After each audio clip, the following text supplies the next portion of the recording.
Итак, всех приветствую на своем новом видео. Тема сегодняшнего видео — определение режима течения. То, что если в предыдущем видео я раскрывал тему природы, что такое ламинарное движение, что такое турбулентное движение, то в этом видео я буду раскрывать, как это можно, скажем так, предсказать или как-то рассчитать, да, данный, скажем так, режим, то есть переход из ламинарного в турбулентное, а турбулентное в ламинарное. Это можно узнать с помощью формулы критического числа Рейнольдса. Оно составляет 2300. То есть, если формула, то есть ваши расчеты не превышают данное число, то это ламинарный режим течения жидкости. Если превышает данное число, то это уже турбулентное.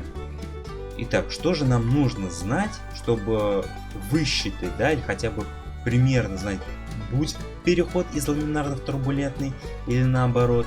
Вот, собственно, эта формула. РЕ равняется V умноженное на D, деленное на V. Что это за буквы? Значит, V это средняя скорость потока, D это внутренний диаметр трубы, каналы и так далее. V кинематический коэффициент вязкости жидкости. То есть, если данное число превышает 2300, то это будет переход из ламинарного в турбулентный. Если не превышает, то это будет ламинарный поток. Или из турбулентного, переход из турбулентного в ламинарный. Далее можно скажем так, описание данной лабораторной работы, которая была у меня.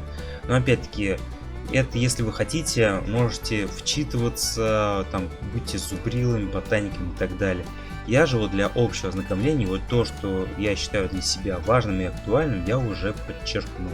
Также небольшой пример приводится, да, где это может встречаться в природе или какие факторы там влияют.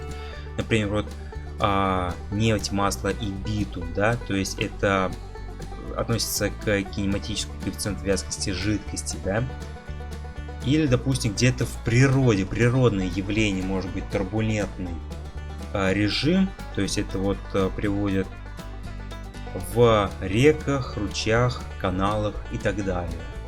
Можно и вот это еще максимум подчеркнуть, потом идет описание к работе, и вот, собственно, как я производил математические расчеты, какие у меня вот лично были, порядок работы, вот расчеты мои. Вот, по сути, это все, что я хотел вам сегодня рассказать. Поэтому, если кому-то была информация актуальна, дайте, пожалуйста, обратную связь в виде комментарии, подписки, лайка, репоста.